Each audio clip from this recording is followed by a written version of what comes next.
Hello বন্ধুরা, আসসালামু আলাইকুম। সবাই কেমন আছেন? আশা করি যে যেখানে আছেন অনেক অনেক ভালো আছেন।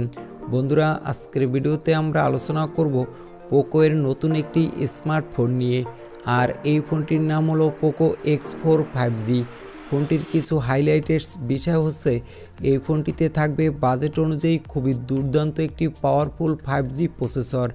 এই ফোনটিতে আরও থাকবে 120 হার্টজ রিফ্রেশ রেটের ফুল এইচডি প্লাস রেজুলেশনের আইপিএস এলসিডি প্যানেল এবং দুর্দান্ত ক্যামেরা কোয়ালিটি।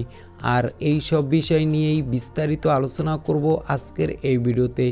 এই ফোনটিতে কি স্পেসিফিকেশন দিয়ে পোকো আমাদের মাঝে নিয়ে আসতে যাচ্ছে, ফোনটির প্রাইস বাংলাদেশ এবং ইন্ডিয়ার মার্কেটে কত হতে পারে, এই ফোনটি কবে লঞ্চ হবে, এছাড়া জানাবো প্রাইস অনুযায়ী ফোনটা আপনার জন্য কতটা ভ্যালু ফর মানি প্রোভাইড করা ফোন হতে যাচ্ছে।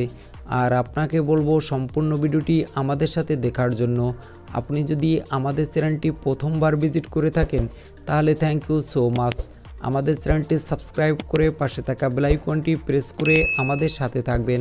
সবার প্রথমে আমরা আলোচনা করব এই ফোনটির ডিজাইন ও বিল্ড কোয়ালিটি নিয়ে। ফোনটির ব্যাক সাইডে থাকবে ট্রিপল ক্যামেরা, সামনে থাকবে মিডল পাঞ্চল কাটিং ডিসপ্লে। আর এই ফোনটির সামনে পিছনে উভয় পাশে থাকবে গ্লাসের প্রোটেকশন। পেয়ে যাবেন ইউএসবি টাইপ সি পোর্ট এবং 3.5 মিলিমিটারের হেডফোন জ্যাক। সিকিউরিটি হিসাবে পেয়ে যাবেন সাইড মাউন্টেন ফিঙ্গারপ্রিন্ট সেন্সর। তো ফোনটির ডিজাইন ও বিল্ড কোয়ালিটি আমার কাছে মনে হয়েছে ভালোই হতে যাচ্ছে। এই ফোনটির ডিসপ্লেটা হলো 6.67 ইঞ্চি মাপের ফুল এইচডি প্লাস রেজুলেশনের আইপিএস এলসিডি প্যানেল, যার রিফ্রেশ রেট হলো 120 হার্টজ। আর এই ফোনটির ডিসপ্লেটা হলো মোটামুটি বড় একটি ডিসপ্লে। আপনারা যারা মোবাইল দিয়ে অনলাইন ক্লাস করেন, প্রচুর পরিমাণে মুভি দেখেন এবং গেমিং পারফরমেন্স করতে ভালোবাসেন, তাদের জন্য এই ফোনটির ডিসপ্লেটা হতে যাচ্ছে একটি দুর্দান্ত ডিসপ্লে। আর এই ডিসপ্লের প্রোটেকশন হিসেবে ব্যবহার করা হয়েছে গরিলা গ্লাস 5-এর প্রোটেকশন। ফোনটির ডিসপ্লে ব্রাইটনেসও এক কথায় দুর্দান্ত। তো ফোনটির ডিসপ্লে কোয়ালিটিও আমার কাছে মনে হয়েছে ভালোই হতে যাচ্ছে।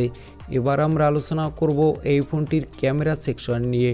ফোনটির ব্যাক সাইডে থাকবে ট্রিপল ক্যামেরা, যার প্রাইমারি লেন্স হলো 108 মেগাপিক্সেলের। ফোনটিতে পেয়ে যাবেন 12 মেগাপিক্সেলের একটি আলট্রা ওয়াইড অ্যাঙ্গেল লেন্স এবং 5 মেগাপিক্সেলের ম্যাক্রো ক্যামেরা। সামনে পেয়ে যাবেন 16 মেগাপিক্সেলের selfie camera.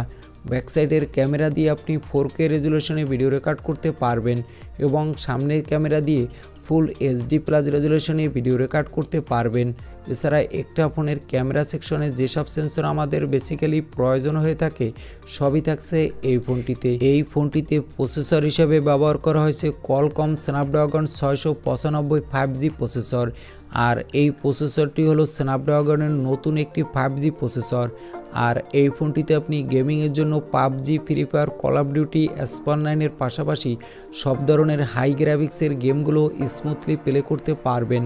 Out of the box হলো অ্যান্ড্রয়েড 11 এবং MI UI 12.5। আর এই ফোনটির স্টোরেজ হলো LPDDR4 র্যাম এবং UPS 2.1 স্টোরেজ। আর ফোনটির র্যাম হলো 6GB এবং 8GB, আর রম হলো 128GB। এই ফোনটির ব্যাটারি ক্যাপাসিটি হলো 5160 mAh এর ব্যাটারি। বক্সে থাকছে 33 ওয়াটের একটি ফাস্ট চার্জার। এবার আমরা আলোচনা করব এই ফোনটির প্রাইস কত হতে পারে এই নিয়ে।